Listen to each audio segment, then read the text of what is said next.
Ok, continuando entonces con el proceso de metabolismo de lípidos, hablamos entonces que la beta oxidación, que es el proceso en el cual tomo ese ácido graso que acabo de meter dentro de la mitocondria, ¿okay? A través de la lanzadera de la carnitina, y tomo ese ácido graso y lo voy a ir degradando o lo voy a ir rompiendo dentro de la mitocondria para ir generando acetil-CoA.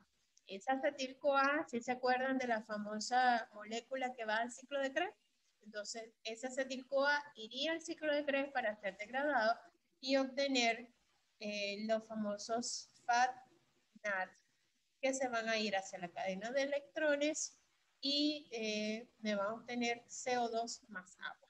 ¿Okay? Entonces, todo el proceso en el que yo tomo ese ácido graso y lo voy a ir pasando a través de 4 pasos, ¿okay? Que es la oxidación por FAT, la hidratación, la oxidación por NAD y la tiólisis, que es el rompimiento, me va formando acetil-CoA. Todo este proceso es lo que llamamos entonces beta oxidación. ¿Okay? Explico entonces con más detallado acá.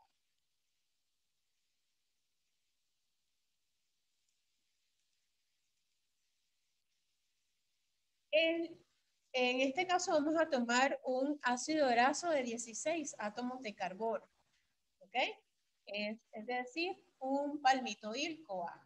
Este palmitoil-CoA tiene 16 átomos de carbono y me va a enfrentar la primera oxidación por FAT. ¿Ok? Necesitamos entonces de una enzima, es necesaria la enzima acil-CoA deshidrogenasa. Esta acil-CoA deshidrogenasa me oxida y me forma entonces entre el carbono 2 y el carbono 3, ¿okay? El famoso doble enlace. ¿Okay? Y me forma entonces un trans-enoil-CoA. Es decir, por eso tiene trans-alfa alfa 2 enoil-CoA. Es decir, entre el carbono 2 y el carbono 3 formó un doble enlace. De hecho, de allí viene el nombre de beta-oxidación. ¿Okay? Entonces, ya formado el trans-enoil-CoA, vamos entonces a hidratar esta molécula, se mete una molécula de agua y una segunda enzima llamada enoil-CoA hidratasa. Esta enoil-CoA hidratasa hidrata, obviamente, ¿ok? Mete esa molécula de agua y transforma entonces este trans 2 enoil-CoA en un alcohol, ¿ok? Y ahora llamado entonces beta-hidroxiacil-CoA.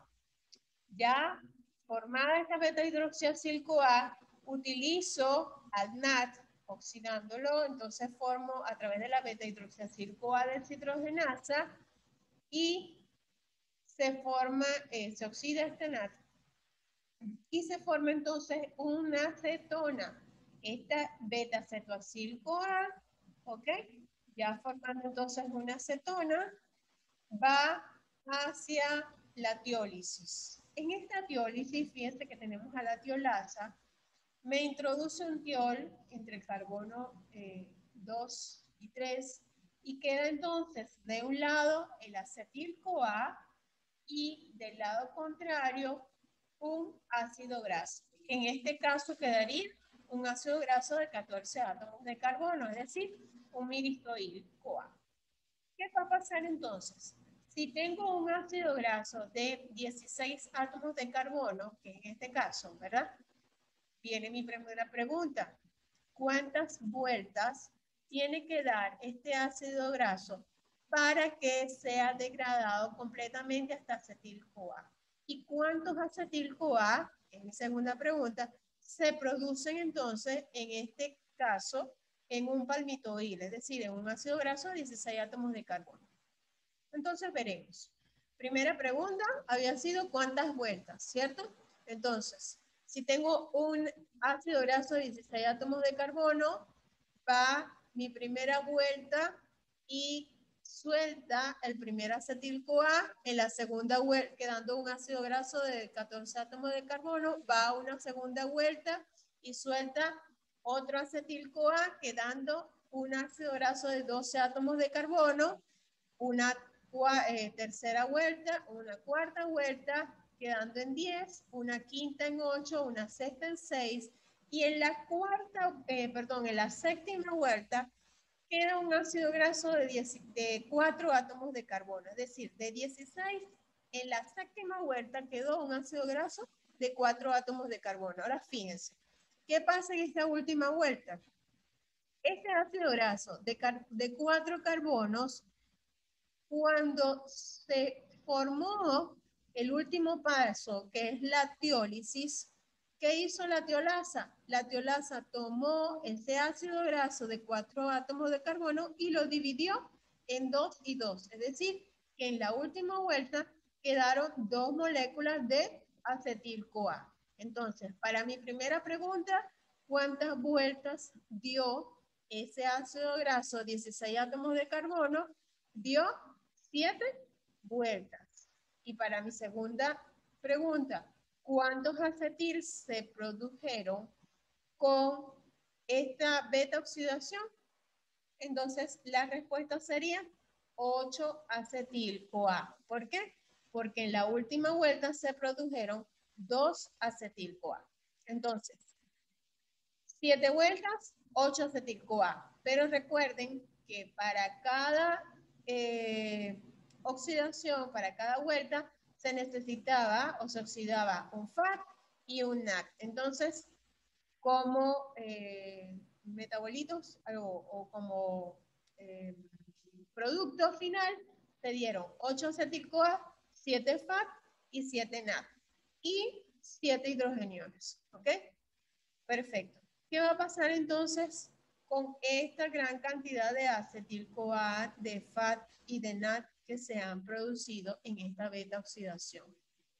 Recuerden que yo tomo este ácido graso, lo oxido y todas esas moléculas van entonces hacia un segundo paso que es el ciclo del ácido cítrico o ciclo de Krebs.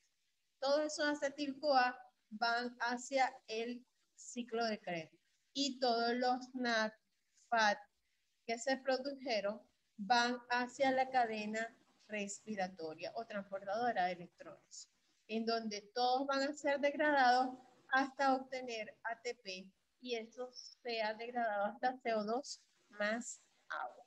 ¿Okay? Entonces, este acetil-CoA, recuerden que es otro intermediario entre este metabolismo de lípidos y el metabolismo de los carbohidratos. ¿Ok? Entonces, la gran cantidad de ácidos grasos que se producen de la degradación de triglicéridos pasó hacia la matriz mitocondrial, ahí se beta oxidó, donde me dio las moléculas de acetil-CoA y ese acetil-CoA pasa entonces al ciclo de Krebs. ¿Ok? Este ciclo de Krebs entonces me produce todos los NAD y los FAT que van hacia la cadena transportadora de electrones. ¿Ok? Perfecto. ¿Qué va a pasar entonces si yo tenía este ácido graso de 16 átomos de carbono? Dijimos que dio 7 vueltas, ¿verdad? En esta beta oxidación y me dio 7 NAD, 7 FAT, 8 acetil-CoA. Esos acetil-CoA, como lo dijimos, fueron al ciclo de Krebs, en donde se obtuvieron por cada acetil-CoA un GTP, 3 NAD y un FAT. ¿Sí se recuerdan? Eso es lo que se obtiene en el ciclo de Krebs. Bueno, si eso lo multiplico por 7 vueltas, ¿ok? Entonces, o por 8 acetil-CoA, que en realidad es lo que tiene que dar, me dan 8 GTP, 24 NAD y 8 FAT. Por lo tanto, al final de todo eso, cuando lo llevo a la cadena fosforilación oxidativa, se obtienen 131 ATP. ¿Ok? Pero recuerden que yo debo de restar, o recuerden que yo utilicé 2 ATP en el citosol cuando estaba activando el ácido graso, ¿ok? Entonces debo de restar esos 131, restarle 2 ATP, que fueron los que utilicé para activar ese ácido graso, y se producen entonces 129 ATP. Perfecto. Esto fue la beta-oxidación entonces de un ácido graso de cadena par. Veremos entonces qué pasa en un ácido graso de cadena impar. Pues que en la última vuelta, en vez de quedar 4 átomos de carbono, pues van a quedar 5 átomos de carbono. Y cuando la tiolasa rompe, ¿ok? Recuerden que el último paso es la tiólisis. Entonces, cuando la tiolasa rompe, me queda una molécula de propionil-CoA y una molécula de acetil-CoA. Este propionil-CoA entonces pasa a través de una racemasa y de una mutasa a hacer entonces un succinil-CoA. ¿Sí se recuerdan del succinil-CoA y el ciclo de Krebs? Entonces, quiere decir que a la final todos los productos de la degradación de ese ácido graso van hacia la cadena, hacia el ciclo de Krebs, ¿ok? Entonces, en una cadena impar se obtiene un propionil-CoA que se va al final a producir en succinil-CoA y un acetil-CoA. Perfecto. Esto fue en una beta-oxidación de ácido graso de cadena par e impar, pero si se dan cuenta no habían dobles enlaces por ahí, es decir, que eran saturados. En otro video veremos entonces qué pasa si es poliinsaturados.